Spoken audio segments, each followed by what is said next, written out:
Welcome to our channel. చాలామంది face చేస్తున్న problem నరాల బలహీనత ప్రాబ్లం, నెర్వ్ వీక్నెస్. ఈ ప్రాబ్లంకి చక్కటి సొల్యూషన్ ఉంది. అది కూడా మునగాకు రసంతో పాటు 2 ఇంగ్రీడియంట్స్ని కలిపి మీకు చూపిస్తాను. అది రెగ్యులర్గా మీరు తీసుకోగలిగితే షూర్గా మీరైతే ఈ ప్రాబ్లం నుంచి బయటపడతారు అని చెప్పేసి అంటున్నారు ఎంఎస్ ఆయుర్వేద డాక్టర్ స్నేహా మాధురి గారు. సో మేడం ద్వారానే అసలు ఈ రెమెడీ మనం ఎలా ప్రిపేర్ చేసుకోవాలి, ఎప్పుడెప్పుడు తీసుకుంటే మనం ఈ ప్రాబ్లం నుంచి బయటపడతామో తెలుసుకుందాం. నమస్తే మ్యామ్. నమస్తే. మేడం, నరాల బలహీనత ప్రాబ్లం ఒకప్పుడు మనము పెద్దవాళ్ళు చూసేవాళ్ళము, బట్ వాళ్ళకి ఇప్పుడు తగ్గింది నరాల బలహీనత ప్రాబ్లం. ఇప్పుడు చిన్న వాళ్ళు ఎక్కువ వస్తూ ఉంది. సో దీనికి చక్కటి సొల్యూషన్ మన ఇంట్లోనే ఉంది. అది కూడా మునగాకు రసము ప్లస్ 2 ఇంగ్రీడియంట్స్ అని చెప్పేసి అంటున్నారు. సో ఈ ఇంగ్రీడియంట్స్ మనకు అంటే ఈ ప్రాబ్లం నుంచి బయటపడడానికి ఎలా యూజ్ అవుతాయి, అది మన ప్రేక్షకుల కోసం తెలియజేయండి. ఇప్పుడు జనరల్గా నరాల బలహీనత అని అంటే ఏజ్ రిలేటెడ్గా ఏమవుతుంది, మజిల్స్ అనేవి వీక్ అవుతాయి చిన్నగా. ఆ మజిల్స్ వీక్ అవ్వడం వల్ల దాంట్లో ఉండే ఆ మజిల్కి సప్లై చేసే నర్వ్స్ కూడా ఆటోమేటిక్గా వీక్ అవ్వడం స్టార్ట్ అవుతుంది. ఇది ఏజ్ రిలేటెడ్గా వస్తుంది. అండ్ చిన్న వాళ్ళలో ఎలా వస్తుంది అని అంటే విటమిన్ B12 డెఫిషియన్సీ కానీ. ఇంకా ఈ నరాల బలహీనత అనేది అదొక డిసీజ్ కాదు. ప్రతి ఒక్క డిసీజ్లో ఒక్కొక్క సిమ్టమ్ ఉంటుంది అనమాట. నర్వ్ వీక్నెస్కి సంబంధించిన సిమ్టమ్ అనేది ఉంటుంది. సో ఈ నర్వ్ వీక్నెస్ ఈ డెఫిషియన్సీస్ వల్ల ఒక్కటే కాదు, ఇంకా పెరాలసిస్ వాళ్ళలో వీళ్ళలో కూడా చూస్తున్నా. అంటే హై బీపీ ఉన్న వాళ్ళలో, స్ట్రోక్ వచ్చిన పేషెంట్స్, అంటే హిస్టరీ ఏమైనా ఉంది అని అంటే, పక్షవాతం, ఇట్లాంటివి అవి కూడా నరాల వీక్నెస్ అయిపోయి కంప్లీట్గా ప్యారలైజ్ అయిపోయిన కండిషన్స్ అవన్నీ. ఇప్పుడు జనరల్గా ఇప్పుడు చిన్న వాళ్ళలో ఎందుకు చూస్తున్నాము అని అంటే విటమిన్ B12 డెఫిషియన్సీ. ఆ B12 డెఫిషియన్సీ వల్ల ఆటోమేటిక్గా నర్వ్ వీక్నెస్ అవుతుంది.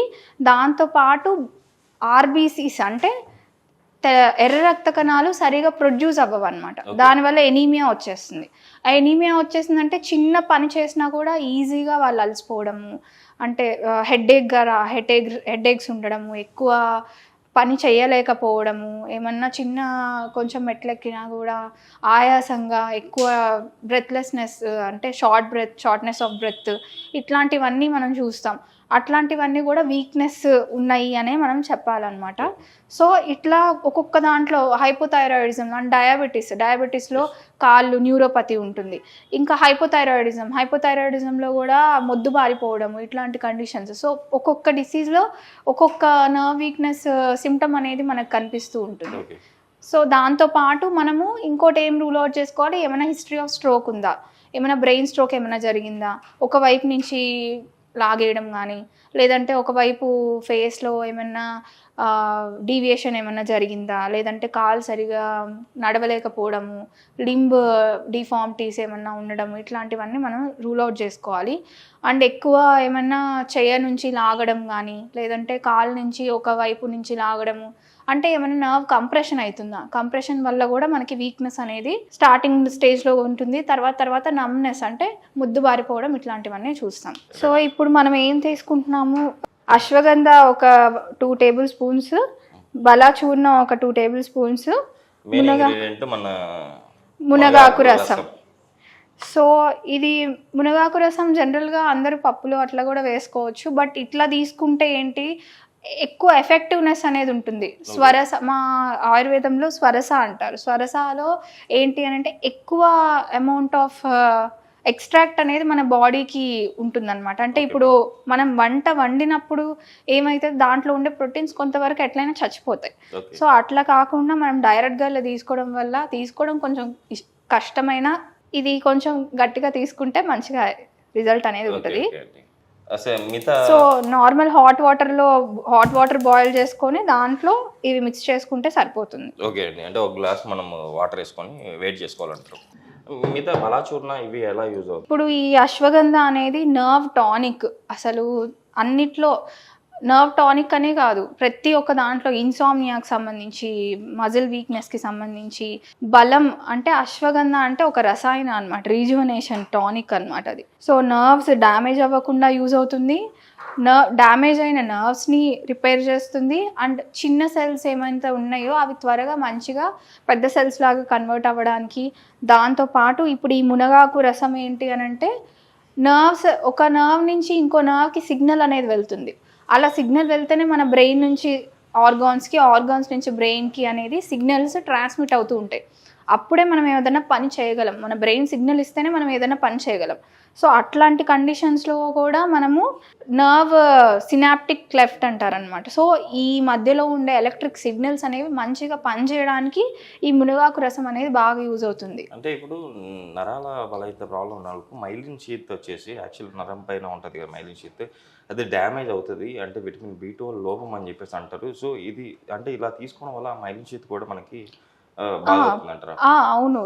ఎందుకు చెప్పాను కదా, డీజనరేటివ్ చేంజెస్ ఏమైనా ఉన్నాయంటే ఆటోమేటిక్గా నర్వ్ మైలిన్ షీత్ డ్యామేజ్ అవ్వడం వల్లనే ఈ ఈ B12 అనేది దానికి రిజల్ట్ అవుతుంది. అండ్ వేరే డిసీజెస్ వల్ల కూడా అది డ్యామేజ్ అవ్వచ్చు. ఆటోమేటిక్గా ఇంక సిగ్నల్స్ ఒక దాంట్లో డిఫెక్ట్ అనేది వచ్చిందంటే సరిగ్గా పని చేయలేదు అంటే సిగ్నల్స్ కూడా సరిగ్గా ట్రాన్స్ఫర్ అవ్వవు. ఇంకోటి ఏంటి, బ్రెయిన్ సరిగా ఒక్కసారి సడన్గా బ్రెయిన్ పని చేయకపోవడం, అంటే నార్మల్ పని చేయకపోవడం ఇన్ ద సెన్స్ దానికి సరిగా ఏమైనా గ్లూకోజ్ అందకపోయినా లేదంటే ఇంకేమన్నా ఈ నర్వ్ వీక్నెస్ వల్లనే సరిగా సిగ్నల్స్ అనేవి పాస్ అవ్వకపోవడం వల్ల బ్రెయిన్ నుంచే మనకి సిగ్నల్స్ వస్తాయి కాబట్టి ఒక్కసారి ఏమవుతుంది, రిమైనింగ్ ఆర్గాన్స్ కూడా మనకి సరిగా పని చేయలేకుండా అవుతుంది. తర్వాతకి పార్కిన్సోనిజమ్స్ లాగా అవుతుంది అన్నమాట. అంటే నా ట్విచ్చింగ్, ఎలా చెప్పాలి, వణుకు, చాలా మందిలో ఇప్పుడు పెద్దవాళ్ళలో వణుకు అనేది చూస్తూ ఉన్నాం. ఆ వణుకు, వాళ్ళు ఏ పని సరిగా చేయలేరు, కనీసం ఒక గ్లాస్ పట్టుకోవాలన్నా కూడా వాళ్ళకి చాలా కష్టం అవుతుంది. సో అట్లాంటివి కూడా ప్రివెంట్ చేసుకునే మార్గం ఇది ఉంటుంది. అండ్ ఒకవేళ వచ్చిన వాళ్ళకి కూడా ఫర్దర్గా ఇంకా ఎక్కువ అవ్వకుండా మనం చూసుకోవచ్చు అండ్ క్యూర్ కూడా చేసుకోవచ్చు. ఓకే అండి, వాటర్ అయితే గోరువెచ్చగా అయ్యాయి.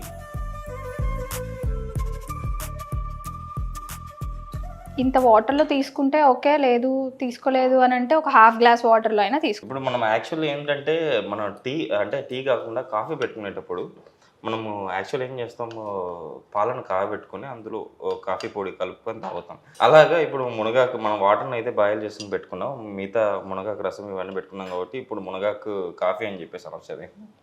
కాఫీ అని కూడా అనుకోవచ్చు, ఓకే, ఇబ్బంది లేదు. సో దీంట్లో ఒక స్పూన్ 3 grams, ఓకే, దాంతోపాటు ఇంకో 3 grams బలాచూర్ణ, ఓకే. ఈ మునగాకు రసం ఒక 2 tablespoons వేసుకుందాం. ఓకే అండి, ఫుల్ టేబుల్ స్పూన్స్. ఇది మామూలుగా ఇలా మనం ప్రిపేర్ చేసుకున్నాం కదండి, ఈ ప్రిపేర్ చేసుకున్న అంటే ఈ మునగాకు కాఫీని రెగ్యులర్గా ఎన్నిసార్లు తీసుకోవాలి? రెగ్యులర్గా అంటే ఒక 2 times తీసుకుంటే మంచి రిజల్ట్ అయితే ఉంటుంది. అండ్ మీల్స్కి మధ్యలో అంటే ఎంటీ స్టమక్లో ఉన్నప్పుడు తీసుకుంటే మంచి రిజల్ట్ ఉంటుంది. దీనికి ఎర్లీ మార్నింగ్ కూడా తీసుకోవచ్చు, నార్మల్ గ్రీన్ టీ ప్లేస్లో ఇలా తీసుకోవచ్చు. కావాలి అనుకుంటే కొంచెం లెమన్, హనీ కూడా యాడ్ చేసుకోవచ్చు తాగలేని పక్షంలో. అంటే దీంతో పాటు మనం ఏమైనా ఫుడ్ హ్యాబిట్ చేంజ్ చేసుకోవాలంటారా? ఫుడ్ హ్యాబిట్స్ అని అంటే మనం ఎక్కువ ఇప్పుడు ఉండే జంక్ ఫుడ్ అట్లాంటివి తీసుకోకుండా B12 ఎక్కువ ఉండేవి అని అంటే నట్స్లో ఉంటుంది, సోయాలో ఉంటుంది, ఫిష్, ఇట్లా ఫ్యాటీ యాసిడ్స్, మంచి ఎసెన్షియల్ ఫ్యాటీ యాసిడ్స్ ఉండేవి ఉంటాయి. సో అట్లాంటివి తీసుకుంటే మంచిగా ఉంటుంది. వెజిటబుల్స్ ఎక్కువ తీసుకోవాలి.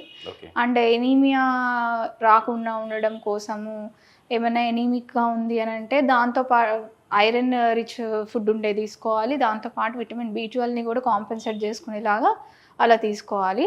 అండ్ ఎక్కువ రైస్ అట్లా కాకుండా ఎక్కువ కర్రీస్ అనేవి, ఆకుకూరలు ఇట్లాంటివి ఎక్కువ తీసుకుంటే కాల్షియం కూడా ఎక్కువ వస్తుంది. కాల్షియం ఎక్కువ రావడం వల్ల కూడా ఈ నర్వ్స్ అనేవి మంచి సిగ్నల్స్ అనేవి మంచిగా ఉంటుంది. నర్వ్కి మధ్యలో డ్యామేజ్ అనేది కూడా ఎక్కువ జరగకుండా కాపాడుతుంది. నిజంగా అండి, ఈరోజు అయితే అంటే ఫుడ్ ఎలాంటి ఫుడ్ తీసుకోవాలి, నర్వ్ ప్రాబ్లం ఉన్న వాళ్ళు, నర్వ్ వీక్నెస్ ఉన్న వాళ్ళు, అట్ ద సేమ్ టైమ్ ఇది యాక్చువల్లీ మునగాకు కాఫీ గురించి చాలా చక్కగా వివరించారు. కంపల్సరీ మన ప్రేక్షకులు చూశారు కదండి, మీరు కూడా రెగ్యులర్గా పాటించి మేడం చెప్పినట్టు డైలీ 2 times తీసుకొని మీ ప్రాబ్లం నుంచి బయటపడతారని చెప్పి ఆశిస్తున్నాను.